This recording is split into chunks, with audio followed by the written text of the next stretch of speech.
வணக்கம். நான் சுதீர் ஸ்ரீனிவாசன். இது என்னுடைய லாங் ரிவ்யூ. இந்த வாரம் நான் லாங்காக ரிவ்யூ பண்ண போற படம், ஆர்ஜே பாலாஜி இயக்கத்தில வெளிவந்திருக்கிற ஒரு ஃபில்ம். நேத்திக்கே வந்துரும் அப்படின்னு நம்ம நெனச்சிட்டு இருந்தோம். நேத்திக்கு வரல. ஆம் but better late then never. இன்னைக்கு வருது அப்படின்னு காலைல தெரிஞ்ச உடனே முதல்ல போய் பார்த்துட்டேன். படத்தில நடிச்சிருக்கிறவங்க சூர்யா, த்ரிஷா, ஆர்ஜே பாலாஜியும் நடிச்சிருக்காங்க. படத்தின் பெயர் கருப்பு.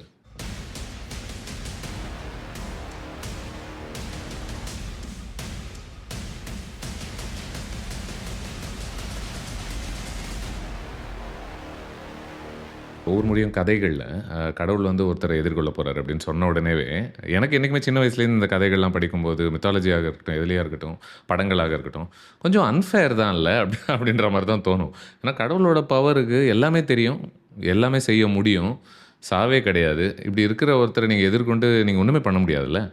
ஆ அதனால தான் எனக்கு கருப்புல நான் ரொம்ப ரசிச்ச ஒரு ஐடியாவாக என்ன இருந்துச்சு அப்படின்னா, ஒரு இடத்துல பேபி கண்ணன் கேரக்டர் தான் ஆர்ஜே பாலாஜி ப்ளே பண்ணியிருக்காங்க. பேபி கண்ணன் வந்துட்டு கருப்பு கிட்ட போய், "நீ வந்து சூப்பர் பவர்லாம் யூஸ் பண்ணவே கூடாது" அப்படின்னு சொல்லுவாரு. அது எனக்கு ரொம்ப புடிச்சது. அ ஏன் அது என்ன அதனுடைய பின்னணி என்னவா நான் பார்க்குறேன் அப்படின்னா, இப்போ நீங்க வந்து மனிதர்கள் மேல ஒரு அன்ஃபேரான ஒரு அட்வான்டேஜ் ஒண்ணு வச்சிருக்கீங்க, உங்க சூப்பர் பவர் அப்படின்ற ஒரு விஷயத்துல.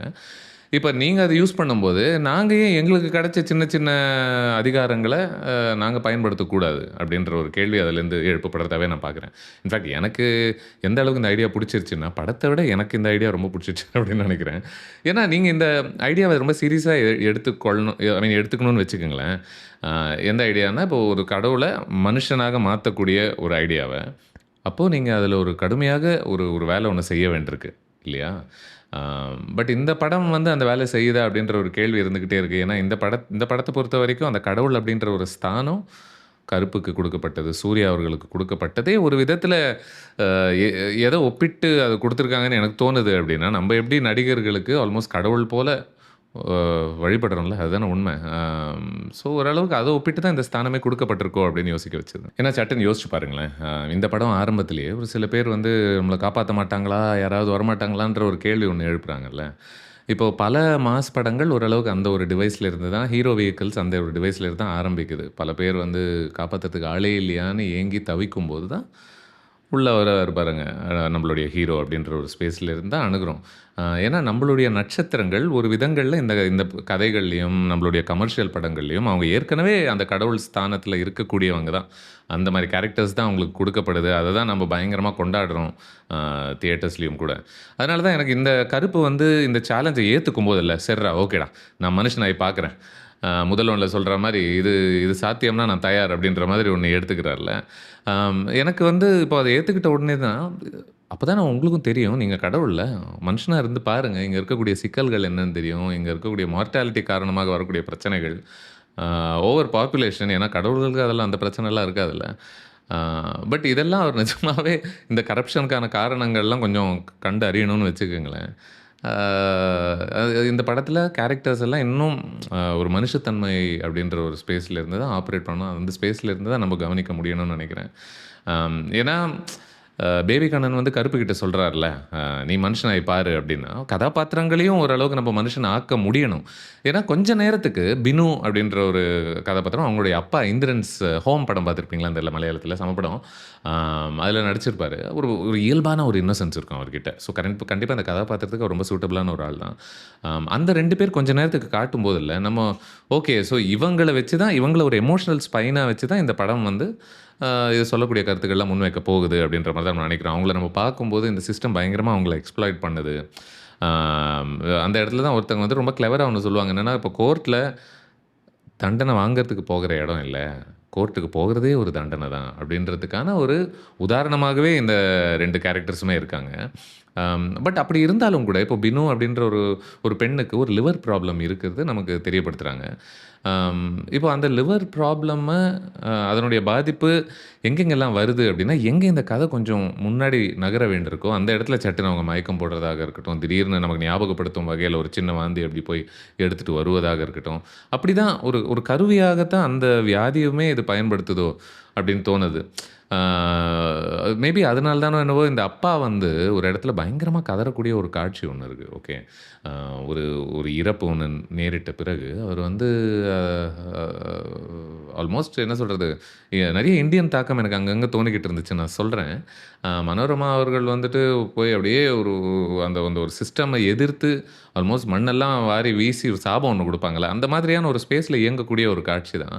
பட் அப்படி இருந்தும் கூட, அதில சைடாக ஒரு ஒரு கேமியோவா வரக்கூடிய ஒரு கதாபாத்திரம் எந்த அளவுக்கு ஒரு பாதிப்ப உண்டாக்குதோ, அத ஆல்மோஸ்ட் முதல் 1 மணி நேரத்துக்கு காட்டப்படுற இந்திரன்ஸனுடைய கேரக்டருடைய புலம்பல் அந்த தாக்கத்த உருவாக்குதா? அப்படின்ற ஒரு கேள்வி கண்டிப்பாக இருக்கு அப்படின்னு நினைக்கிறேன் இந்த படத்தில. கமர்ஷியல் படம் அப்படின்னாலே, அதனுடைய கிங்காகவே நான் இந்தியன் அப்படின்ற ஒரு ஃபில்ம பார்க்குறேன். இந்தியன் 2லாம் நீங்க விட்டுருங்க இப்போதைக்கு. அம் அந்த படத்தில இன்னும் 2, 3 மொமெண்ட்ஸ் கூட எனக்கு இந்த படம் ஞாபகப்படுத்துச்சு. ஒண்ணு என்ன அப்படின்னா, இங்க இருக்கக்கூடிய ஒவ்வொருத்தருக்கும் எந்தெந்த மாதிரி காசு ஒண்ணு குடுக்கணும் அப்படின்னு ஆர்ஜே பாலாஜி கதாபாத்திரம் சொல்லும்போதாக இருக்கட்டும், இந்த சிஸ்டம் இயங்குறதுக்கு. அ அதுவாக இருக்கட்டும், இல்ல கொஞ்ச நேரம் பிறகு அவர்கள் வந்து கருப்பு கிட்ட, "நீ ஒரு உயிர காப்பாத்திருக்கலாமய்யா, அந்த இடத்துல நீ கொஞ்சம் காசு குடுத்திருந்தா" அப்படின்னும்போது, எப்படி நமக்கு இந்தியன் ஞாபகம் வராம இருக்கும்ல? பட் வித்தியாசம் என்ன அப்படின்னா, அந்த படம் வந்து அ நீங்க நேர்மையா இருக்கிறதனுடைய பெரிய பேரிழப்பு என்ன? அப்படின்றத ரொம்ப ஆழமாக, தீவிரமாக பேசின, எமோஷனலா பாதிக்கக்கூடிய ஒரு அளவுல பேசின ஒரு ஒரு ஃபில்மாக நம்ம பார்க்கலாம். கருப்புக்கும் அந்த பொட்டன்ஷியல் இருக்கு. அந்த பிரெமிஸ் கண்டிப்பாக இருக்கு கருப்பு பொறுத்தவரைக்கும். பட் ஓரளவுக்கு எப்படி இந்த சிஸ்டம் கரப்ட்டா இருக்குன்னு நம்ம சொல்றோம்ல, அதன் காரணமாக தான் அது சரியாக இயங்கலன்னு, ஓரளவுக்கு கருப்பு படத்த கூட நம்ம கொஞ்சம் அப்படி சொல்லலாமோன்னு தோணுது. ஏன்னா இதனுடைய கரப்ஷன் என்னவா இருக்குன்னா, இது நமக்கு குடுக்கக்கூடிய லஞ்சம் என்னவாக இருக்கு அப்படின்னா, உங்களுக்கு அப்பப்போ தியேட்டர் மொமெண்ட்ஸ் அப்படின்றது ஆர்கானிக்காக குடுக்கும்பொழுது நமக்கு அது தெரியாது. பட் அது ஆர்கானிக்காக அமையாதபோது, அங்கங்க திணிக்கப்பட்டது போல் ஒரு உணர்வு வரும்பொழுது, இப்போ அதுவே ஒரு விதமான அ ஒரு ஒரு கரப்ஷன் மாதிரி தான் நம்ம பார்க்க வேண்டியிருக்குல்ல. நீங்க சொல்லலாம், ஏன் இப்போ மத்த எல்லா படங்கள்லயுமே இந்த ஹோமாஜஸ் பண்றாங்க, இந்த தியேட்டர் மொமெண்ட்ஸ்க்காக தானே கஷ்டப்பட்டு டிசைன் பண்றாங்கன்னு. இப்ப அ சில படங்கள வந்து அது அது கோர்வையாக நடக்கும் இல்ல. இப்போ இப்போ கருப்பு போல ஒரு சாலிட் பிரெமிஸ் இருக்கக்கூடிய படத்துல என்ன பண்ணுது அப்படின்னா, இந்த மாதிரி மொமெண்ட்ஸ் எல்லாம் அது என்னென்ன மொமெண்ட்ஸ்ன்னு நான் சொல்றேன் பாருங்களேன். பல படங்களுக்கான ஒரு ரெஃபரன்ஸ் இருந்துகிட்டே இருக்கு. வரிசையா சொல்லிக்கிட்டே போலாம்.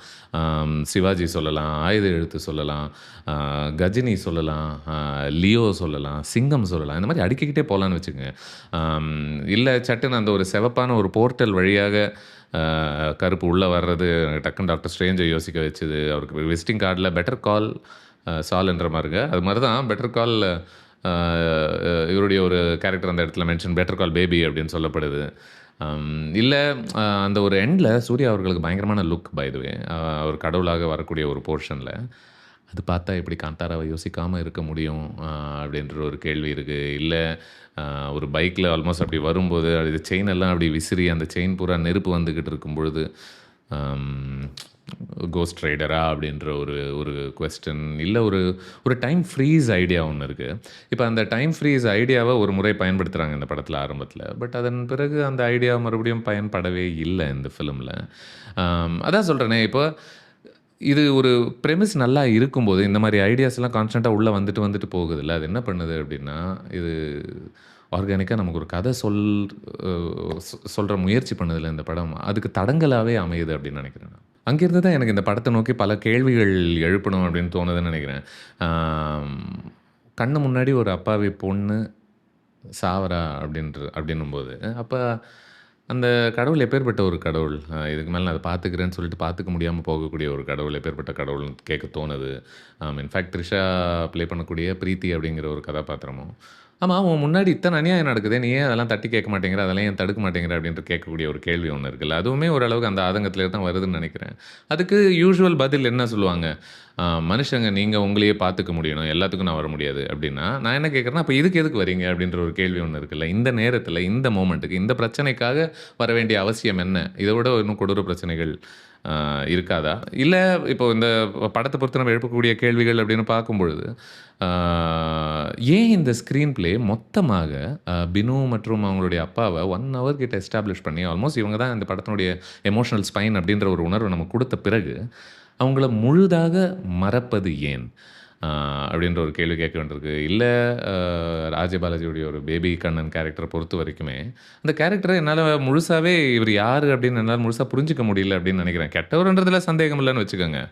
ஆம் ஏன்னா, அ ஒரு பக்கம் வந்துட்டு கொஞ்சம் ஒரு பயந்த சுபாவம் கொண்ட ஒரு ஆளா, அ ஏன்னா முதல் முறை கடவுள சந்திக்கும்போது இவரு எப்படி பயப்படுறாரு, அந்த இடத்துல தப்பிச்சா போதும் அப்படின்னு கெஞ்சக்கூடிய ஒரு மனநிலையில, அந்த மாதிரி இயங்கக்கூடிய ஒருவரா? இல்ல அங்கங்க இவர் பேசக்கூடிய வசனங்கள் வழியாக நமக்கு ஒரு நகைச்சுவை உணர்வை ஏற்படுத்திக்கிட்டே இருக்கணும் அப்படின்ற ஒரு ஸ்பேஸ்லேருந்து எழுதப்பட்ட ஒரு கதாபாத்திரமா? இல்ல அ மக்கள் எல்லாரையுமே ஏமாத்திக்கிட்டே பொழைக்கக்கூடிய ஒரு கான் மேனுன்னு சொல்லுவாங்கல்ல, அந்த மாதிரியான ஒரு ஒரு ஆளா? இல்ல யார எப்ப வேணா நான் கொல்லுவேன். எதுக்கு வேணா நான் வெப்பன எடுத்து எங்க வேணா நான் வன்முறையில ஈடுபடுவேன். எனக்கு கொஞ்சம் கூட கருணையே கிடையாது. அப்பேற்பட்ட ஒரு கொடிய ஆளா? ஏன்னா இது எல்லா வேலையுமே அவர் செய்றாரு. அம் அண்ட் கடவுள் போல ஒரு சக்திய எதிர்கொள்ளக்கூடிய ஒரு தைரியமும், பயமின்மையும் இவருக்கு எங்கேருந்து வந்துச்சு? அப்படின்ற ஒரு கேள்விய நம்ம கேட்க வேண்டியிருக்குல்ல.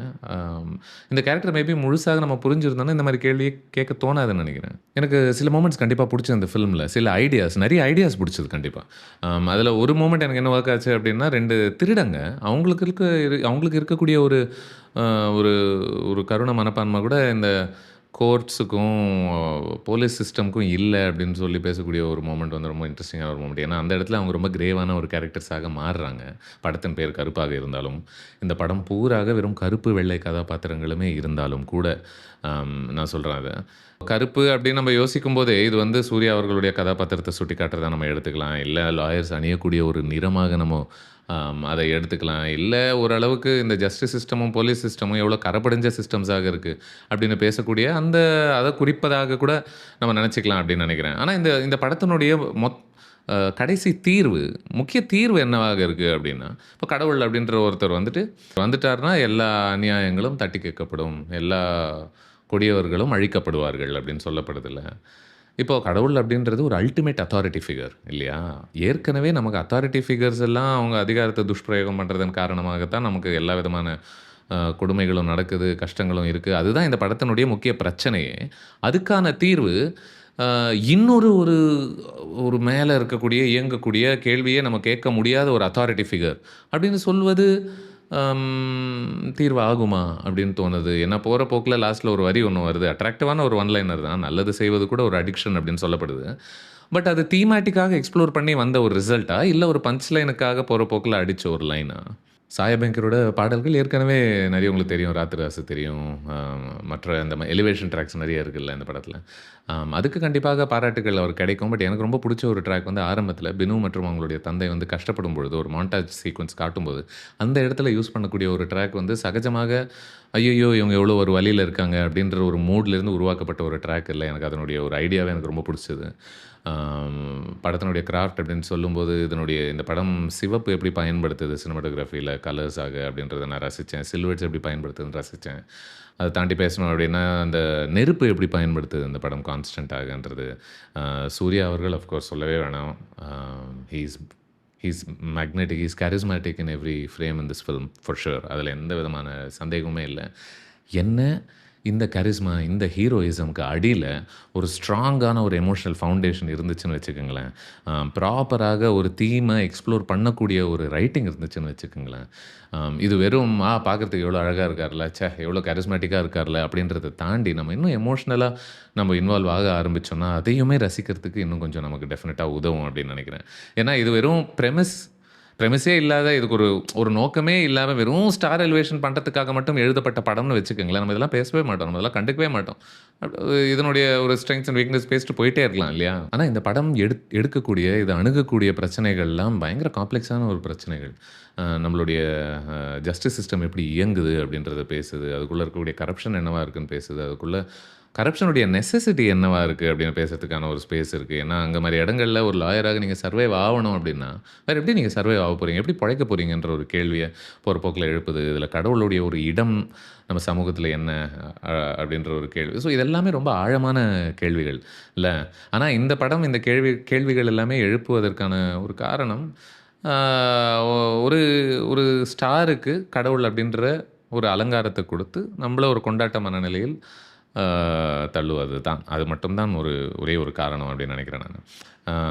அண்ட் இது எப்பேர்ப்பட்ட ஒரு கடவுள், இந்த கடவுளுக்கு அப்பப்போ ஒரு சின்ன ஒரு ரேஜ் டேண்ட்ரம்னு சொல்லாமான்னு தெரில. ஏன்னா, ஒரு இடத்துல வந்து அவரு நம்ம இத ரிவ்யூ ஆரம்பத்தில சொன்னோம்ல, அவர் சேலஞ்ச் பண்ணப்படுறாரு அப்படின்னு சொல்லிட்டு. அந்த சேலஞ்சில இந்த கடவுள் தோல்வி அடைஞ்சிடுறாரு இல்லையா? தோல்வி அடைஞ்ச இந்த கடவுள் அடுத்து என்ன பண்றாரு அப்படின்னா, காட் மோட் அப்படின்ற ஒரு ஸ்பேஸ்க்குள்ள அவர் இறங்க ஆரம்பிச்சிடுறாரு. அப்ப நீங்களே ஒத்துக்கிறீங்க இல்லையா? மனிதனாக இருந்து அ ஒரு நேர்மையான வழியில ஒரு விஷயத்த சாதிக்க முடியாதுன்னு ஒத்துக்கிறதா நம்ம அத பார்க்கலாமா? அப்படின்னு எனக்கு தெரியல. இன்ஃபாக்ட் ஒரு இடத்துல பேபி கண்ணன் கேள்வி கேட்கணும்னு நெனைக்கிறேன் இவர. அ உங்களாலேயே குடுத்த வாக்க காப்பாத்த முடியல. அப்ப நாங்கலாம் குடுத்த வாக்க நேர்மையாக எப்படி காப்பாத்தணும்னு நீங்க எதிர்பார்க்குறீங்க? அப்படின்னு. இன்ஃபாக்ட் அத விட ஒரு பெரிய கேள்வியே அவர் என்ன கேட்கலாம் அப்படின்னா, இந்த இடத்துல ஒரு இடத்துல வந்துட்டு அந்த மொளகா அரைச்சு நீங்க ஒரு வேண்டுதல் தெரிவிச்சு, "காப்பாத்துங்க ஐயா" அப்படின்ற மாரி நீங்க கெஞ்சும் பொழுது, இந்த கடவுள் வந்து வர்றாங்க. வந்து உங்கள காப்பாத்துவாங்க அப்படின்றது தான் சொல்லப்படுது. பட் என்னுடைய கேள்வி என்னவாக இருக்கு அப்படின்னா, இப்ப நீங்க பிரியாணியும், லஞ்சமும் குடுத்தா தான் இந்த லாயரும், ஜட்ஜும் உங்களுக்கு உதவுவாங்க அப்படின்ற ஒரு இடத்துல இருந்து, அது அவங்களுக்கு அது லஞ்சம்னா, இவங்களுக்கு இது லஞ்சமா? அப்படின்ற ஒரு கேள்விய நம்ம கேட்க வேண்டியிருக்குல்ல. இந்த படம் அதான். இந்த தீம்ஸ் எக்ஸ்ப்ளோர் பண்ணலன்னா, நம்ம அத எழுப்ப போவதில்ல. இது வெறும் சகஜமான ஒரு கடவுள் படம் அப்படின்னா, நம்ப போற போக்குல அது ஒரு ஃபேண்டஸியா மட்டும் தான் பார்க்க போறோம். பட் இது நிஜமான பிரச்சனைகள பேசும்பொழுது, நம்மளும் இந்த மாதிரி கேள்விகள் எழுப்புவது தீமேட்டிக்காக அவசியம் அப்படின்னு நெனைக்கிறேன் நானு. எனிவே இதுக்கான பதில்கள் நீங்க ஏதாவது நீங்க பார்த்ததுல உங்களுக்கு கிடைச்சது அப்படின்னா, நீங்க தாராளமாக காமெண்ட்ஸ்ல விடுங்க. நீங்க என்ன ரசிச்சீங்க, ரசிக்கல கருப்ப பொறுத்தவரைக்கும்னு சொல்லுங்க.